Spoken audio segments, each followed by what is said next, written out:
নিজেরা বাঁচো, তোমার পরিবারের সদস্যদেরকেও ওই জাহান্নামের আগুন থেকে বাঁচাও। আল্লাহ পাক বলছেন এই কথাটা। কাদেরকে বলছেন? ইয়া আইয়ুহাল্লাযিনা আমানু।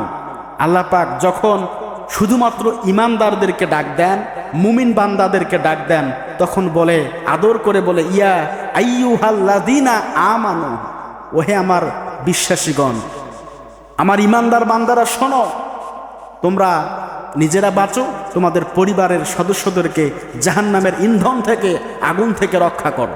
আর যখন সমস্ত মানুষদেরকে ডাক দেয়, আল্লাহ পাক তখন বলেন, ইয়া আইয়ুহান নাস, ওহে মানুষ সকল, ইয়া আইয়ুহাল কাফিরুন, ওহে কাফেরগণ, ওহে অবিশ্বাসীগণ। এরকম আছে না নাই? আল্লাহ পাক রব্বুল আলামিন কয়েকটা সেক্টরে তার বান্দাদেরকে ডাক দিচ্ছেন। সম্মানিত হাজিরিন, সামনে রমাদান মাস, দু একদিন পরেই আমরা রমাদান পাচ্ছি। আমাদের প্রস্তুতি নেওয়ার দরকার আছে না নাই? যারা এখানে আছেন সবাই নিয়ত করবেন, আমরা একটি রোজাও কাজা করব না ইনশাআল্লাহ। প্রতিটা রোজা রাখবো আল্লাহ পাকে সন্তুষ্ট অর্জন করার জন্য, আল্লাহ পাকের ভয় আমাদের অন্তরের মধ্যে জাগ্রত করার জন্যই এই রোজা রাখতে হবে, ঠিক কিনা? রাখতে হবে। সম্মানিত হাজিরিন, রোজা রাখলে শুধু শারীরিক দিক থেকে আপনার উপকার হবে তা নয়, কিয়ামতের ময়দানেও আল্লাহ পাক আপনাকে নাজাত করে দিবে। কারণ আল্লাহ পাক রব্বুল আলামিন শুধুমাত্র রোজাদারদেরকেই বলেছেন রোজা আমার জন্য, আস-সাওমু লি, রোজা আমার জন্য, এবং আমি রব্বুল আলামিন নিজ হাতেই আমার এই রোজাদার বান্দাদেরকে পুরস্কার দিয়ে থাকবো। সুবহানাল্লাহ বলেন। এই রোজা থেকে আমরা কি গাফেল থাকবো? কখনোই না। 11টা মাস ইনকাম করেছি, 11টা মাস পরিশ্রম করেছি, চাকরি করেছি, খেতে খামারে কাজ করেছি, ব্যবসা বাণিজ্য করেছি। এই একটা মাস, শুধু রমাদান মাস, একটু কম ইনকাম করলে কি চলবে না? একটু চলবে না? একটু চলবে।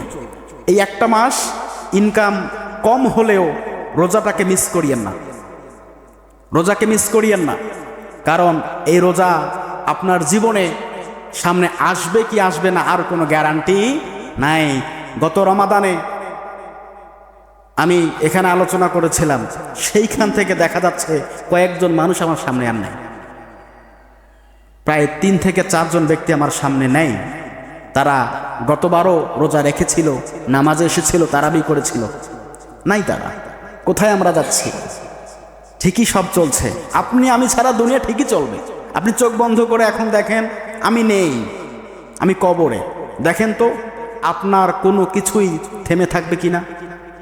একটাও থেমে থাকবে না, সব চলবে, সব তাদের গতিতেই চলবে। আমি ছাড়াও এই মসজিদ চলবে, চলবে কি চলবে না? সভাপতি ছাড়াও মসজিদ চলবে, আপনারা মুসল্লিরা না থাকলেও মসজিদ ঠিকই চলবে, সব গতিতে চলবে। এত বড় চাকরি আপনি দেখাশোনা করছেন, এত বড় প্রতিষ্ঠান, ব্যবসা বাণিজ্য আপনার দায়িত্বে আছে।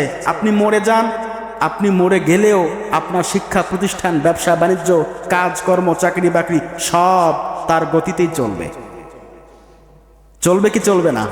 তাহলে কেন আমরা দুনিয়ার মোহে পড়ে আখিরাতকে ভুলে যাব?